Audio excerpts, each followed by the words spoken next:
का पानी हमारे पास है, पीने का पानी, वो मात्र 5% है। जो वन क्षेत्र हमारे पास है वो मात्र 2.8% है।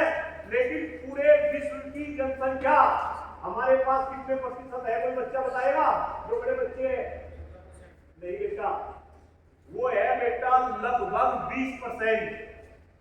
18 बताते हैं। लेकिन अगर हकीकत के आंकड़े जब निकालेंगे, जब जनगणना आएगी, तो पूरे विश्व की कितने प्रतिशत जनसंख्या हिंदुस्तान के अंदर? 20%। पानी कितना? 5%। भूभाग कितना? 2.4%। वन क्षेत्र कितना? 2.8%। कहने का मतलब है जो संसाधन हमारे पास है वे संसाधन तो है कम और जनसंख्या है।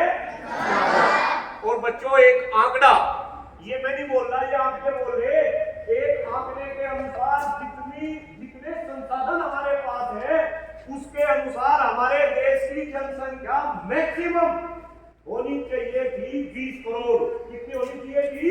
20 करोड़। लेकिन जनसंख्या कितनी है? 140 करोड़। कितनी जनसंख्या? 140 करोड़। कितने गुना ज्यादा? कितने गुना ज्यादा? 20 होनी चाहिए, है कितनी? 140। कितने गुना ज्यादा? 7 गुना ज्यादा। कितने गुना ज्यादा? 7 गुना ज्यादा। यानी कि आप ये समझो कि एक कमरे में आदमी रहना चाहिए था 1 और आदमी कितने रह रहे? 7। तो बेटा सारी समस्या होगी, आया ना? तो ये तो हुई जनसंख्या की बात। आने वाले टाइम में ध्यान रखना, अगर इस देश को बचाना है तो इस देश की जनसंख्या पे हमें क्या लगानी पड़ेगी? लगाम लगानी पड़ेगी। इस मुद्दे पे नहीं जाते, अगले मुद्दे की बात करते हैं। पीछे से राजदूत की है इस देश की शिक्षा व्यवस्था। हम सब किसी भी देश को बनाने के लिए शिक्षा व्यवस्था का बहुत ही जबरदस्त योगदान होता है। लेकिन बेटा कहीं ना कहीं आज हिंदुस्तान की शिक्षा व्यवस्था भी सबसे बुरे दौर से गुजर रही। मैंने देखा, मेरे मम्मी पिताजी टीचर थे, प्राइमरी में टीचर थे। एक टीचर की क्या वैल्यू होती थी वो मुझे पता। लेकिन हम अभी शिक्षा व्यवस्था पर भी बात नहीं कर रहे, हम अभी बात करेंगे पर्यावरण की और स्वास्थ्य की। पर्यावरण का मतलब सबको पता आया ना? अच्छा ये बताओ, हमारा जो शरीर है उस शरीर के लिए सबसे इंपॉर्टेंट क्या है? कौन बताएगा? ऑक्सीजन। कोई बच्ची बोली, क्या नाम बेटा? कम भाई, बहुत अच्छी बच्ची है। क्या नाम आपका? मनीषा। यहाँ खड़े हो भाई, बड़ी अच्छी बच्ची है। एक बार जोरदार तालियां मनीषा के लिए।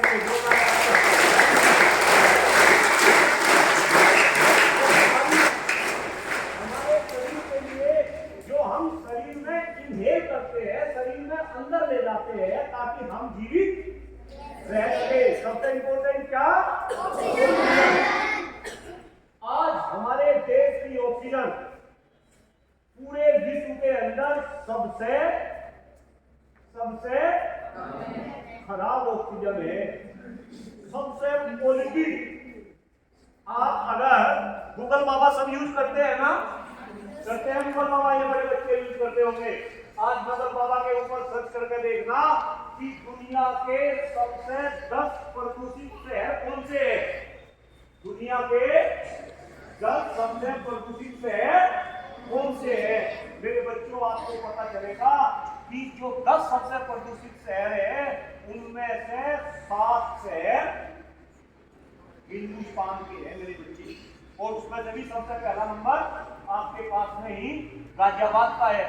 अगर आप ये सर्च करेंगे कि दुनिया की सबसे प्रदूषित राजधानी कौन सी है तो आपको पता चलेगा कि वो हमारी राजधानी नई दिल्ली है। अभी भी देखो मेरे बच्चों, हवा की शुद्धता को नापने का एक जरिया है जिसको हम AQI बोलते हैं। क्या बोलते हैं? पीछे आवाज आ रही, आवाज आ रही, जिसको हम क्या बोलते हैं? AQI। AQI बोले तो AQI, हाँ बोलो। अरे वाह मेरे बच्चे, भाई बच्चे को तो बड़ा दिल जीत दिया। AQI बोले तो एयर क्वालिटी इंडेक्स। वो AQI हमेशा 50 से नीचे रहना चाहिए। लेकिन मेरे बच्चों, हमारे देश का AQI कभी भी 50 से नीचे नहीं रहता। अभी भी अगर हम यहाँ का AQI, यहाँ को हम बहुत ही अच्छी जगह का करें, यहाँ का AQI भी कम से कम हम 250-300 के साथ मिलेगा। तो मेरे बच्चों, हमारे पास में सांस लेने के लिए हवा नहीं, पीने का पानी भी धीरे धीरे खत्म होता जा रहा। मैं अभी सर से बात कर रहा था लूम काम की। सर, जब मैं दादी के साथ में लूम काम में आपके गया तो कुआं था, कुआं, और उस कुएं में से हमने डोलची निकाल के पानी लेते थे, उसी से ही नहाते थे और उसी को ही हम पीते थे। लेकिन वे कुएं सारे, आपने तो कुआं देखा भी नहीं होगा, कुएं के बाद में फिर नल आ गए बेटा। अब धीरे धीरे नल भी खत्म हो गए। अब पानी कहाँ आ गया? बोतल में आ गया। और मेरे बच्चे, इस पानी की क्वालिटी इतनी खराब है कि आप सोच नहीं सकते। जबकि इस हिंदुस्तान का पानी पूरे विश्व के अंदर सबसे अच्छा पानी था। मैंने पढ़ा है इतिहास में, अगर आप पढ़ोगे, जब अंग्रेज यहाँ पे आए हमारे देश के अंदर, तो अंग्रेज जब वापस इंग्लैंड जाते थे तो इस पानी को अपने जहाजों में भर के वहां पे पीने के लिए लेके जाते थे। जब मुगल यहाँ पे आए तो मुगल की जो सल्तनत थी दिल्ली के अंदर, तो गंगा का पानी हरिद्वार से लाके वो गंगा का पानी पीते थे। हमारे यहाँ जितनी भी नदियां है, आपने सुना होगा, टीवी चैनल, टीवी वगैरह में देखा होगा, रामायण महाभारत जब हम देखते हैं तो हम नदियों से पानी पीते थे। लेकिन क्या अब ऐसा है? नहीं है। तो पानी की भी समस्या है।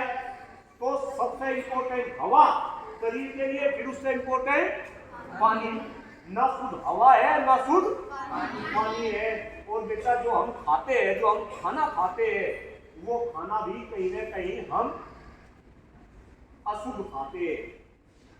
जो दूध हम पीते हैं, आप तो यहाँ गांव के बच्चे हो, गांव में अच्छा दूध मिलता है, लेकिन दिल्ली NCR में दूध भी अच्छा नहीं मिलता है। रिपोर्ट ये कह रही कि हिंदुस्तान के अंदर जितना दूध फिलहाल है उसमें से 67% दूध, 67% बोले तो 67% दूध नकली है। और अब दूध के बने हुए कितना सामान हम खाते हैं तो वो भी नकली है। तो ये सारा का सारा हमें सारी बातें सोचनी पड़ेगी। तो पर्यावरण की बात समझ आई। अब इस पर्यावरण को हमें शुद्ध करना, अगर पर्यावरण को शुद्ध करना तो सबसे पहले तो हमें पेड़ लगाने पड़ेंगे, ऑक्सीजन, क्योंकि हम कार्बन डाइऑक्साइड छोड़ते और फिर पेड़ उनको कन्वर्ट करते हैं ऑक्सीजन में। ये तो समझाने की जरूरत नहीं। तो आपको ज्यादा से ज्यादा क्या लगाने पड़ेंगे? पेड़ लगाने पड़ेंगे। और बेटा, मैं तो देखता हूँ, क्योंकि मैं भी गांव से बिलोंग करता हूँ, पहले गांव के अंदर इतने पेड़ होते थे, और पेड़ भी ये नकली पेड़ भी पेड़ होते थे, बरगद के, पीपल के, नीम के। अब सारे के सारे पेड़ क्या हो रहे? खत्म हो रहे। हम खुश तो हो रहे कि इतने अच्छे अच्छे हाईवे बन रहे, लेकिन पहले जो सड़कें थी उन सड़कों के दोनों तरफ घनघोर जंगल टाइप का होता था। लेकिन अब सरकारें सड़कें तो बना दी, लेकिन पेड़ों को क्या कर दी? काट दी। और बेटा, नए पेड़ हम लगा नहीं रहे, तो फिर ये ऑक्सीजन ये खराब होगी या ये अच्छी होगी? खराब होती जाएगी। तो मेरे बच्चों, हमारी और आपकी रिस्पॉन्सिबिलिटी है कि हम ज्यादा से ज्यादा क्या लगाए? पेड़ लगाए।